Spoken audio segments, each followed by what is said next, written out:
Hi everyone. उम्मीद है आप सब अच्छे होंगे और आपकी एलटी ग्रेड की तैयारी भी अच्छे से चल रही होगी। लिटरेरी टर्म्स में हम कुछ क्वेश्चंस डिस्कस कर चुके हैं पिछले 2-3 वीडियोस में। आज जो हमारा क्वेश्चन है हमारे सामने वो है होरेशियन ओड को लेकर के। होरेशियन ओड, पिंडारिक ओड और इंग्लिश ओड, ये 3 तरह की ओड हमें पढ़ने को मिलती हैं। पिंडारिक ओड जो कि आपके ग्रीक पोएट पिंडार से जाकर के जुड़ती है, और ये जो होरेशियन ओड है ये भी आपके होरेस एक पोएट थे, उनकी स्टाइल में लिखी जाने वाली ओड्स को हम होरेशियन ओड्स कहते हैं। ठीक है। पिंडारिक ओड की क्या विशेषता थी वो अपन ने डिस्कस की है पहले, कि उसमें एक स्ट्रॉफी होता था, है ना, स्ट्रॉफी। और इसके बाद में एंटी स्ट्रॉफी होता है उसमें, एंटी स्ट्रॉफी। और लास्ट में वो ईपॉड पे ख़त्म होती है, यानी इसके 3 पार्ट होते हैं। एक खास बात क्या है इसमें कि स्ट्रॉफी और एंटी स्ट्रॉफी ये लगभग लगभग एक ही स्ट्रक्चर में होते हैं। ये जो है ईपॉड, ये थोड़ा सा इन दोनों से डिफर होता है, अलग होता है। ठीक है। इसमें हमने कुछ एग्जाम्पल भी देखे थे, जैसे आपके ग्रे की बार्ड ओड ले लीजिए, ये एक एग्जाम्पल हो सकता है पिंडारिक ओड का। और इसके अलावा आपकी progress of poesy, progress of poesy. ठीक है, तो ये एग्जाम्पल भी हमें ध्यान रखने हैं, ठीक है ना। एग्जाम्पल ध्यान रखेंगे तो थोड़ा सा हमें क्वेश्चन बनाने में बड़ी आसानी रहेगी। ठीक। तो ये तो बात होगी हमारी पिंडारी कोड की। अब हमारे सामने कौन सी ओड है, वो है होरेशियन ओड। तो क्वेश्चन देखते हैं। What are the main characteristics of Horatian ode and how does it tone differ that of Pindaric ode. करें कि होरेशियन ओड की विशेषताएं बताइए और ये पिंडारी कोड से किस तरह से डिफर होती है, हमें वो भी बताना है।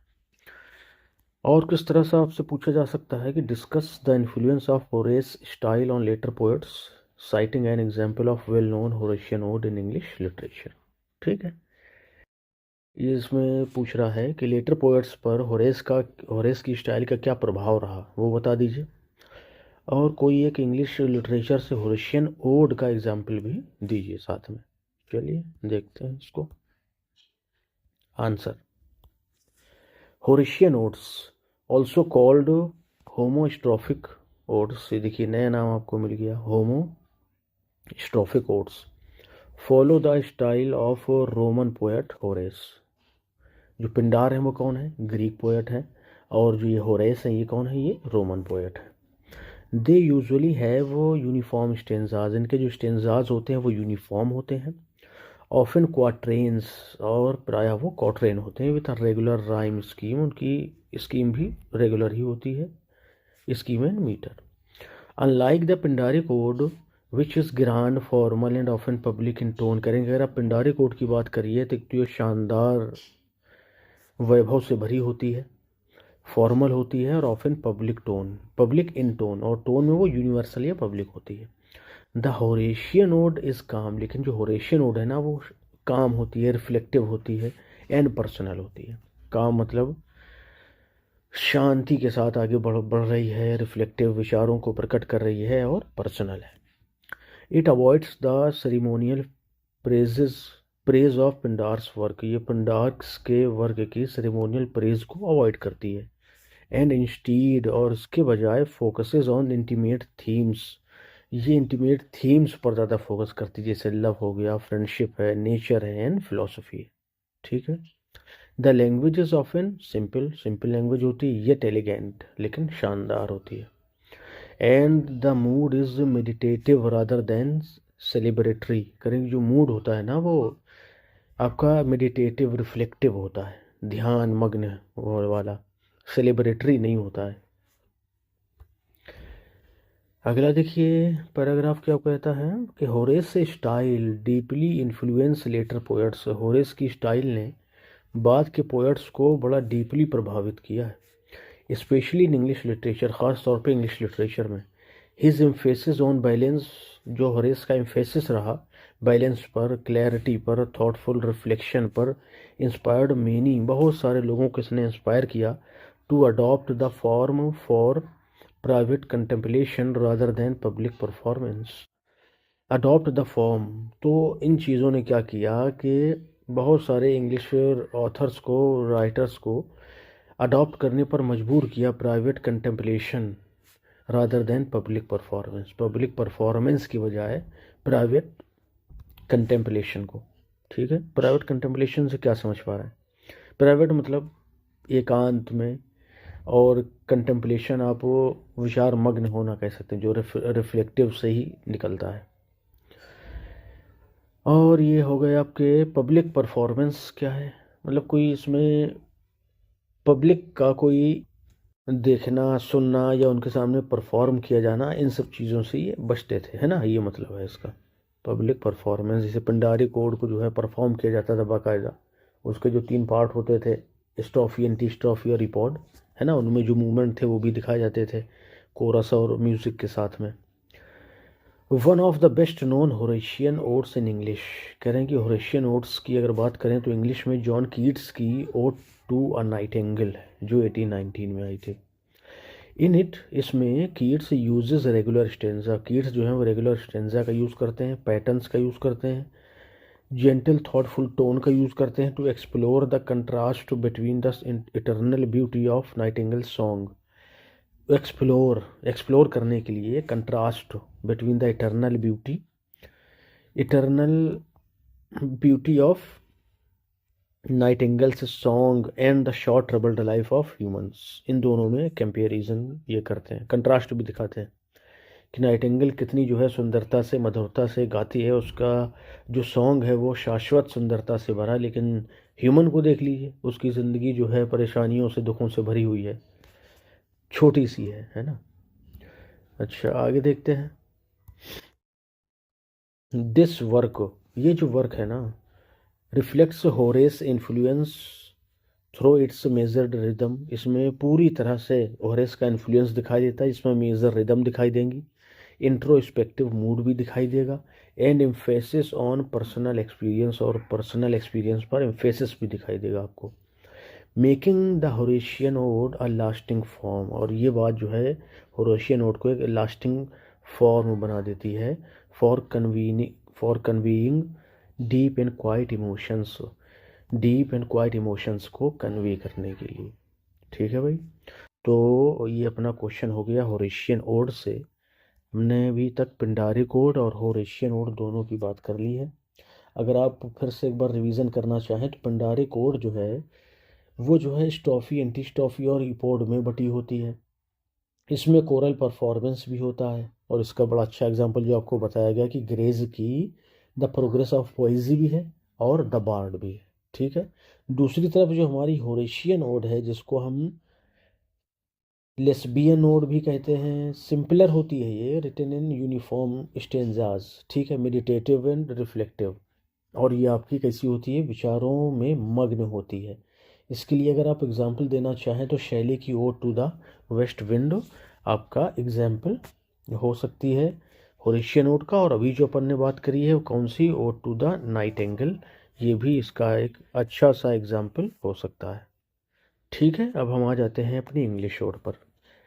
Trace the development of English ode from the 16th to 19th century, mentioning key poets and their contributions. अब इंग्लिश ओड को बताना है कि इसके जो डेवलपमेंट है 16वीं से 19वीं शताब्दी तक, उसको बताइए, और उसके की पोइट्स को भी बताइए, उनके कंट्रीब्यूशन को भी बताइए।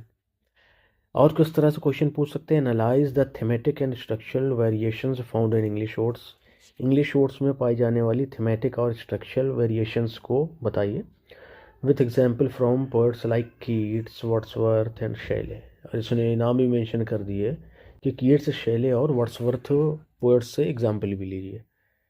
चलिए इसको भी देखते हैं अपन, ध्यान से देखेंगे। The English ode developed significantly from 16th to the 19th century, English ode जो है 16th से 19th सेंचुरी तक डेवलप हुई है। The earliest examples were Edmund Spenser's Epithalamion, जो अर्लीस्ट एग्जाम्पल है ना वो एडमंड स्पेंसर की एपिथेलेमियम है एंड प्रोथेलेमियम है। ठीक है, celebrating marriage in a lyrical elevated style, ये मैरिज को सेलिब्रेट करती हुई है एलिवेटेड स्टाइल, एक तो बड़ी शानदार स्टाइल में। In the 17th century Abraham Cowley introduced irregular Pindarics inspired by Pindar. अब इन्होंने जो है इरेगुलर पिंडारिक्स को जो है इंट्रोड्यूस कराया इब्राहिम काउले ने 17वीं शताब्दी में, बट विथ फ्री मीटर, लेकिन इसमें मीटर फ्री था, एंड वराइड स्टेंजा लेंस, और इनकी जो स्टेंजा लेंथ थी वो थोड़ी सी अलग थी। His style was widely imitated, उनकी स्टाइल को बहुत ज़ोरों से जो है इमिटेट किया गया, नोटेबली बाय जॉन ड्राइडन, ख़ास तौर से जॉन ड्राइडन के द्वारा। By the 18th century with a better understanding of Pindar's metre, Pindar की मीटर को और अच्छी तरह समझते हुए 18वीं शताब्दी में पोएट्स जैसे कि Thomas Gray produced true Pindari quotes, इन्होंने बिल्कुल सच्ची पिंडारी कोट्स यानी बिल्कुल नपी तुली, जैसे the progress of poesy, the bard, इनको जो है प्रस्तुत किया। In the romantic era, romantic era में, रोमांटिक एज में विलियम वर्ड्सवर्थ ने revived the form with ode, अपनी ओड से इस फॉर्म को रिवाइव्ड किया जो थी हमारी इंटिमेशंस ऑफ इमोर्टैलिटी। ठीक है, इसमें इन्होंने ब्लेंड किया philosophical reflection with personal emotion, ये इन्होंने एक नया काम इसमें कर दिया। ठीक है, ये हो गई बात का आपकी रोमांटिक एज की। अब कीट्स जो कि यंगर रोमांटिक थे, उन्होंने क्या किया, 5 ग्रेट ओड्स, ठीक है, 1819 में आई, and Shelley's ode to the west wind, ये जो शैली की ode to the west wind है, रिप्रेजेंट फॉर्म्स पीक, उसने पिंडारिक फॉर्म की पीक को दिखाया, मतलब सबसे ऊंचे शिखर को, कि उसको ऊपर हो ही नहीं सकता। यूनाइटिंग लिरिक ब्यूटी, और उसमें उन्होंने लिरिक की ब्यूटी को प्रोफाउंड थीम्स, पिंडारिक ओड्स की प्रोफाउंड थीम के साथ में ब्लेंड कर दिया, प्रोफ्यूज कर दिया। ये हर दौर में राइटर्स ने, ऑथर्स ने अपने अपने योगदान दिए हैं ना, और छोटे छोटे 2-2 लाइन के हैं, अच्छे से ध्यान कर लीजिए तो आराम से आप लिख सकते हैं। खाली क्वेश्चन को देख के डर नहीं जाना है कि यार 16वीं से 19वीं शताब्दी तक को कैसे बताएंगे अपन, कितने राइटर बताने पड़ेंगे, कुछ नहीं, हर शताब्दी का एक रिप्रेजेंटेटिव पोएट ज़रूर होता है ना, हर एज का, उसको उठाकर उसके 1-2 एग्जाम्पल बस हो गया। अच्छा आगे देखिए, thematically English odes range from public praise and moral reflection to personal meditation. English odes में होरेशियन और पिंडार दोनों की विशेषताएं मिल जाती हैं कि पब्लिक प्रेज भी है इसमें, मोरल रिफ्लेक्शन भी है टू पर्सनल मेडिटेशन के लिए। ठीक है, structurally they vary from strict Pindaric tripartite form to the uniform Horatian stanza and the free irregular ode. इन्होंने वराय अपने को अलग रखा या अलग अलग तरह के स्ट्रक्चर यूज़ किए, फ्रॉम स्ट्रिक्ट पिंडारिक ट्राइपार्टाइट फॉर्म से भी इन्होंने अलग किया, यूनिफॉर्म होरेशियन स्टेंजा से भी अपने को अलग किया, and the free irregular stanza. ठीक है, for example Keats odd on a Grecian earn uses a regular stanza pattern and reflective tone. ठीक है, रिफ्लेक्टिव टोन रही इनकी और रेगुलर स्टेंजा पैटर्न रहा इनका। आगे देखते हैं, जबकि अगर शैली की बात करिए तो ode to the west wind में employs terza rima for passionate political and natural imagery. जो शैले थे उन्होंने टर्जा राइमा का यूज़ किया, किस लिए, अपने passionate political and natural imagery, political और नेचुरल इमेजरी को प्रस्तुत करने के लिए। दिस फ्लेक्सिबिलिटी, इस फ्लेक्सिबिलिटी ने made the ode a lasting form for both public grandeur and private introspection. करें चाहे वो पब्लिक ग्रैंडियोर हो या प्राइवेट इंट्रोस्पेक्शन हो, दोनों के लिए एक इसको लास्टिंग फॉर्म बना दिया। किसने, इसकी फ्लेक्सिबिलिटी ने, कि जहाँ जो चाहा उसको अपने हिसाब से बदल लिया कि हमारे इस थीम को, हमारी जो इमेजरी है उसको क्या ज़रूरत है, उसके हिसाब से इंग्लिश राइटर्स ने, ऑथर्स ने अपनी स्ट्रक्चर को चेंज कर लिया है। ठीक है, तो ये हो गई हमारी इंग्लिश ओड, बहुत आसानी से लिखा जा सकता है। अब उस आसानी से लिखने का मतलब है कि जब इस तरह के क्वेश्चन पूछे जाए ना, तो आपको बस हर एज के रिप्रेजेंटेटिव ऑथर को ले लेना है और उसके एक आध मेन वर्क को ले लेना है ना, और उसको जो है यूनिफाइड तरीके से लिखते हुए ऊपर से नीचे की तरफ चले आना है। ठीक है, तो ये तीनों हो गई आपकी, पिंडारी कोड हो गई, होरेशियन ओड हो गई और इंग्लिश ओड हो गई। ठीक है, अब बारी आती है सोनेट की। सोनेट कुछ देख लीजिए भाई, 14 लाइन है ना, 14 लाइन ही होती हैं। इसमें कुछ एक्सेप्शंस को अगर छोड़ दिया जाए तो इसके अलावा इसमें और कोई ख़ास बात नहीं है। ये सोनेट को कल डिस्कस करेंगे, तब तक आप लोग टेलीग्राम और व्हाट्सएप चैनल को ज्वाइन कर लीजिए। इसका लिंक जो है वो आपको डिस्क्रिप्शन में मिल जाएगा। ठीक है, सोनेट और जो भी आप लिटरेरी फॉर्म बचे हुए हैं उनको अपन आगे वाली वीडियोस में डिस्कस करेंगे। ठीक है, चलिए।